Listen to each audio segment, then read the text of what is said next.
What is up, Ravens Flock? Huge shout out for your support for the 410 Sports Talk.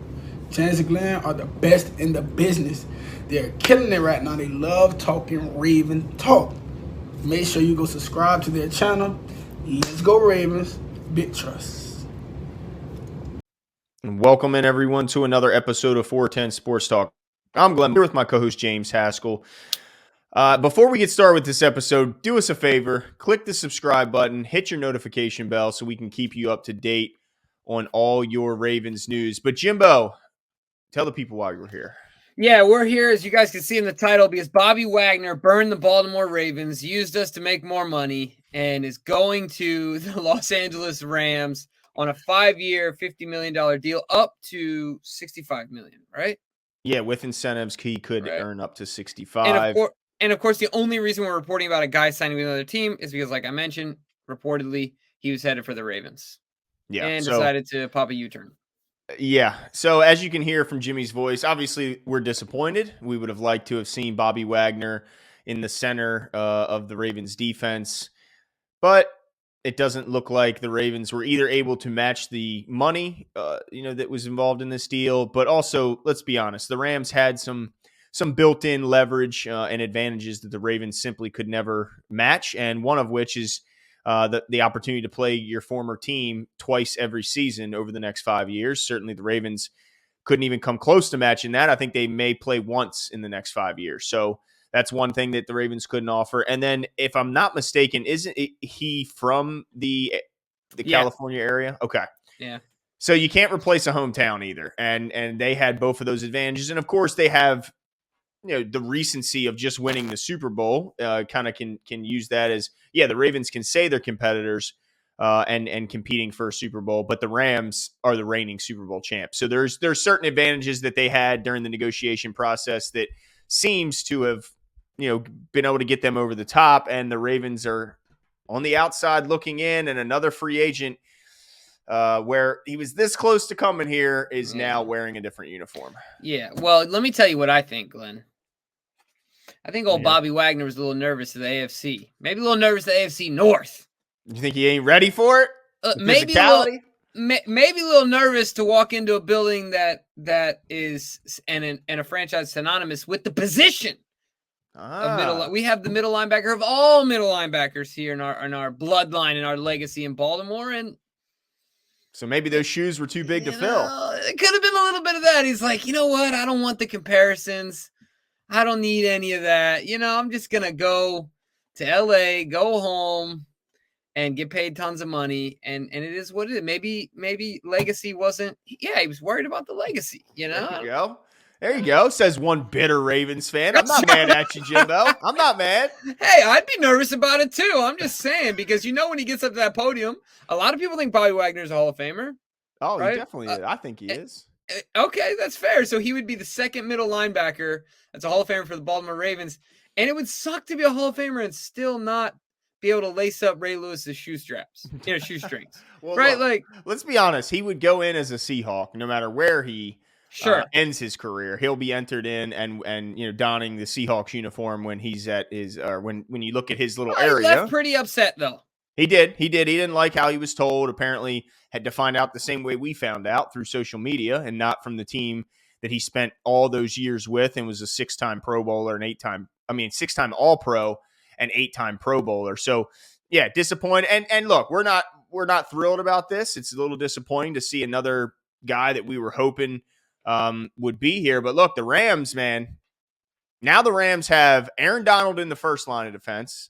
They got Bobby Wagner in their second line. They got Jalen Ramsey in their third line of defense. So if you're, most teams want a breakout star player at all three levels, and the Rams can say they have that. Yeah, absolutely. And you never know. I mean, the Rams could always just sign Eric Weddle back for a playoff run again, right? Next year. And if that lead the team in tackles again.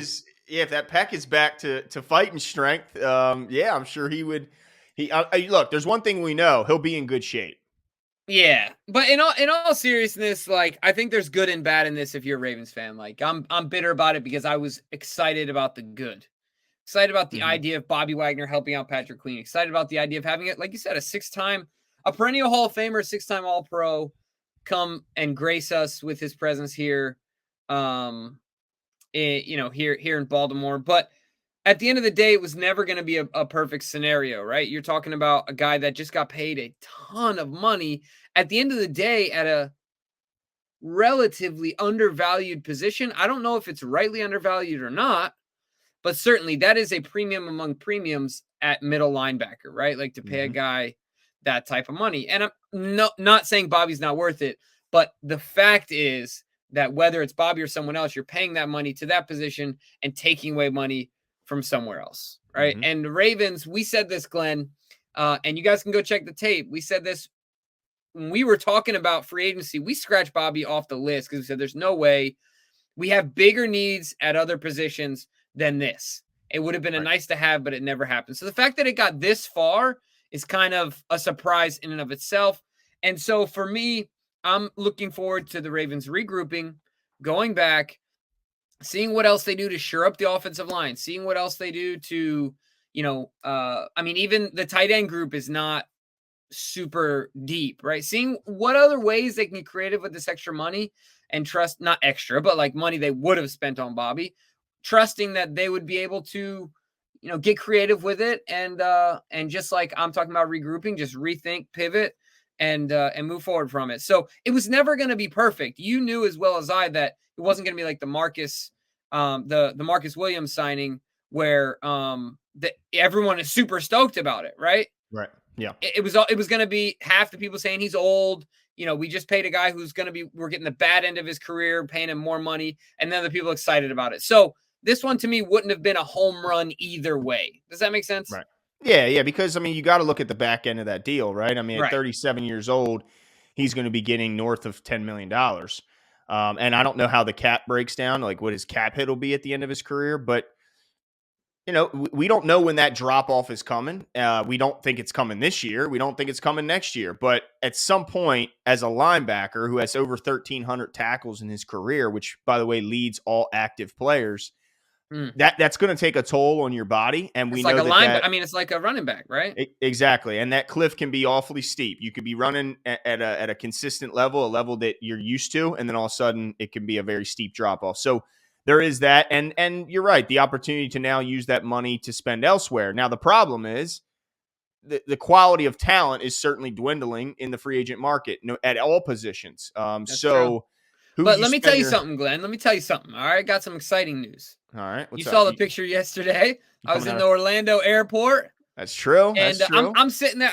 I pick up my Chipotle. I'm walking to my gate. And there's this dude at a bench. And from a distance, no joke, he had his hand up like this. And he's looking at his phone, right? And I was like, dang, dude is buff. It just, I was like, wow. All right. So I'm getting ready to walk past. And I'm like, I know this dude. I recognize this guy. And I see the Ravens shirt. And I'm like, that's LJ Fort. Just sitting in the middle of the Orlando airport, chilling by himself. And so we had a brief conversation, but I asked him a couple questions. Okay. Asked him a couple questions. I said, hey, you in talks with the Ravens? Right now, he said no, because he said they're waiting on him to get healthy. Okay. But let me tell you what, looking at the dude, like I've seen people coming off ACL and they look a little pudgy, because you got to, dude looks like he's in good shape. Now, he's obviously not Bobby Wagner. I'm not claiming that he's Bobby Wagner. But the point is, his price would literally be 10% of Bobby Wagner's yearly salary. And he knows the organization. And I also asked him, so how do you feel about coming back? He's like, man, I'd love it. Love to come back to Baltimore. Nice. And then he walked on past me. And then we saw each other again. And I said, where are you headed? And he was like, no, I'm actually going home. I'm going back to Baltimore. So he still lives here. Good. He's committed to the city. And it's got to be encouraging. It's got to be encouraging seeing him in a Ravens shirt. Yeah. That's not, he could have picked any shirt. I'm sure he's got plenty. He picked a Ravens shirt to wear that day. So the encouraging thing is, you get LJ Fort. He kind of stabilizes the group, gives some excellent depth. The guy who has showed that even in big moments, in the playoff game against the Titans a couple years back. Yeah, I talked to him about that play in the goal line. Nice. Okay. I was like, dude, one of my favorite plays. You and I still talk about that. Yep. I mean, what an underappreciated play by a lot of people to tackle Derrick Henry at like the 8, right? It was like the 8 or the 6. And stoned him. He didn't get a yard. And solos. It was him and the ends. That was it. That's it. That's it. So So you could get him, like you said, for 10% of the cost of Bobby Wagner, and then turn around and use the remaining money to maybe to fortify the edge position, to continue to build right, that wall in front of Lamar Jackson on the offensive line. So there is some positives, but obviously, I'm not going to lie. I'm disappointed to see Bobby sure, going to the Rams, but all we can do as a fan is move on and try and look at the bright side of things. And so there is some more money that can be allocated to other places. So yep. let us know what you guys think. Were you disappointed? Is this kind of something you expected and that you kind of knew all along that this was a bit of a long shot? Or did you get your hopes up? Did you see the reports that he was Ravens bound and allow yourself to get caught up in the moment a little bit and let us know your frustrations or anything else you want to say in the comments below, and we'll talk soon. See ya.